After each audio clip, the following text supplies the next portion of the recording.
नमस्कार दोस्तों, स्वागत है आपका वैल्यूएशन सिंप्लीफाइड बाय मनीष में। आज हम बात करेंगे एक ऐसे कंपनी के बारे में जो इंडिया की सबसे बड़ी और डाइवर्सिफाइड कंग्लोमरेट्स में से एक है, रिलायंस इंडस्ट्रीज लिमिटेड। हम देखेंगे इसके हर बिजनेस सेगमेंट का फाइनेंशियल परफॉर्मेंस, उनका वैल्यूएशन और फ्यूचर प्रोस्पेक्ट्स। तो चलिए शुरू करते हैं। Segment 1, Reliance industries overview. Reliance industries limited के पास कई बिजनेस सेगमेंट्स हैं जो कंपनी के ग्रोथ और स्टेबिलिटी को ड्राइव करते हैं। रिलायंस इंडस्ट्रीज के अंदर टोटल 5 कंपनी आता है। नंबर 1 पर है oil to chemicals O2C। Number 2 है रिटेल बिजनेस। नंबर 3 पर है डिजिटल सर्विसेज जियो। नंबर 4 पर है ऑयल और गैस एक्सप्लोरेशन।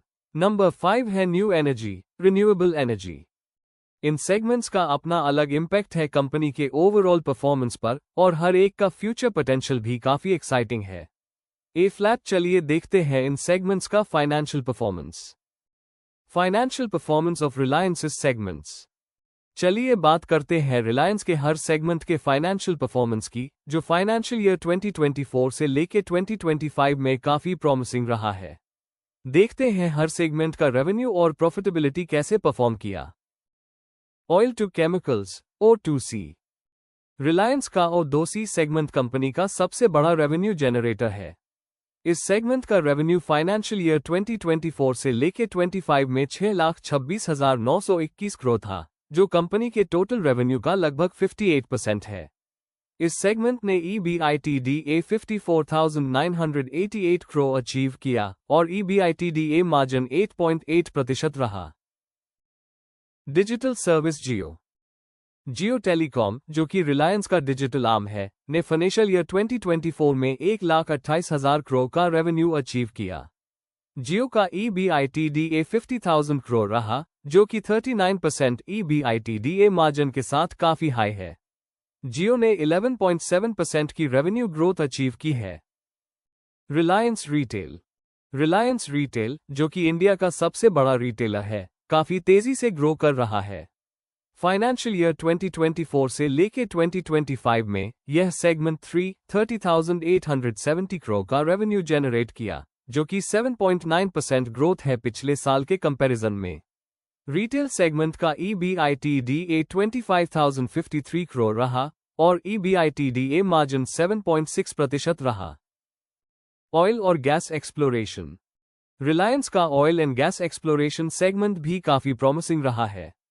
फाइनेंशियल ईयर 2024 में इस सेगमेंट का रेवेन्यू 24,439 करोड़ रहा और EBITDA 20,191 करोड़ रहा, जो कि 82.6% EBITDA मार्जिन के साथ काफी प्रॉफिटेबल रहा। इस सेगमेंट ने 48% की रेवेन्यू ग्रोथ अचीव की है, जो हायर वॉल्यूम्स और प्राइसेस से ड्रिवन थी। New energy renewable energy. Reliance का न्यू एनर्जी बिजनेस अभी नासेंट स्टेज में है, लेकिन इसका पोटेंशियल काफी हाई है। फाइनेंशियल ईयर 2024 में रिलायंस ने इस सेगमेंट में 10,000 करोड़ का रेवेन्यू जनरेट किया और EBITDA 2,000 करोड़ रहा, जो 20% EBITDA मार्जिन दिखाता है। यह सेगमेंट फ्यूचर में काफी ग्रो कर सकता है, स्पेशली ग्रीन हाइड्रोजन और सोलर पावर में इन्वेस्टमेंट के साथ। Valuation of Reliance segments. आज हम बात करते हैं रिलायंस के डिफरेंट सेगमेंट्स की वैल्यूएशन कैसे किया जाता है। O2C segment valuation. O2C segment का valuation primarily DCF discounted cash flow method से होता है, जो स्टेबल कैश फ्लोज और लॉन्ग टर्म प्रॉफिटेबिलिटी को कैप्चर करता है।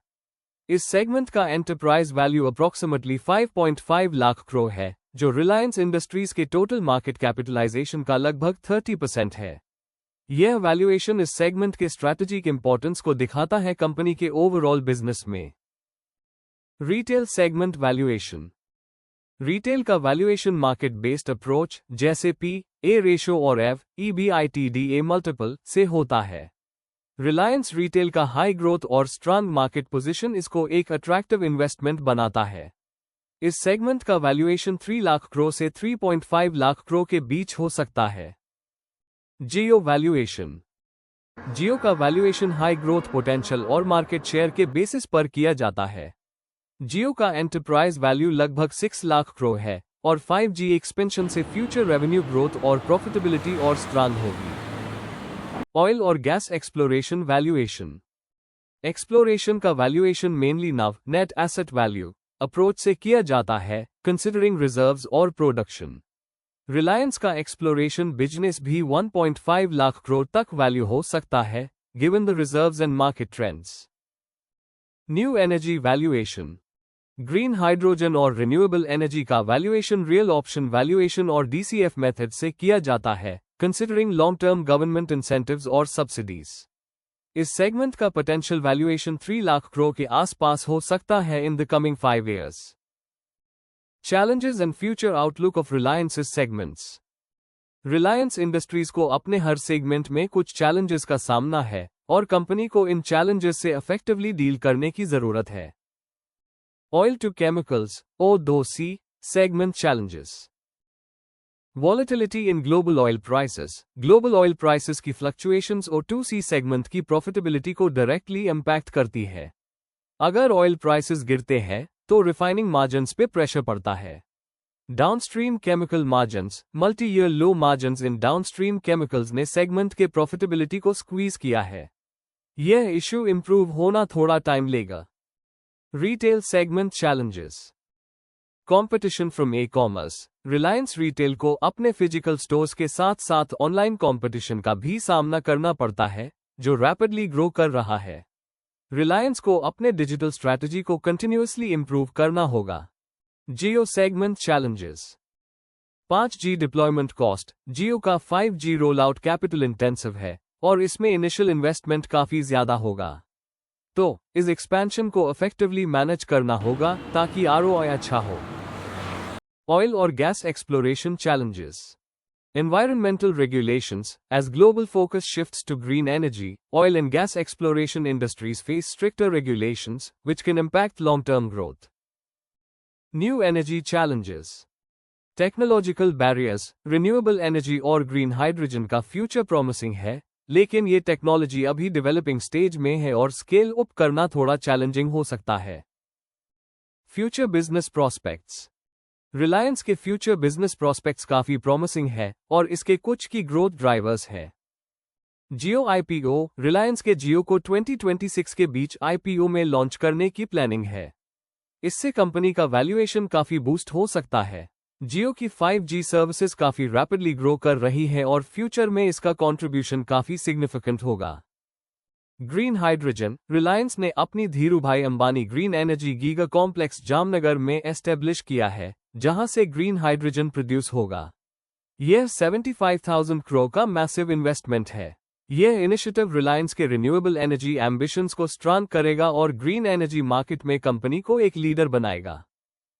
रिटेल और ई-कॉमर्स। रिलायंस रिटेल ने अपने डिजिटल और फिजिकल प्लेटफॉर्म्स को सीमलेसली इंटीग्रेट कर दिया है।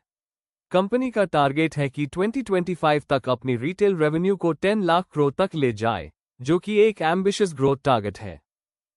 AI और डिजिटल सर्विसेज। रिलायंस अपने डिजिटल प्लेटफॉर्म और AI इन्वेस्टमेंट्स में काफी एक्टिवली इन्वॉल्व है। यह टेक्नोलॉजी ड्रिवन ग्रोथ कंपनी के फ्यूचर वैल्यूएशन को स्ट्रांग करेगा। Thanks for watch. Please subscribe my channel for more content.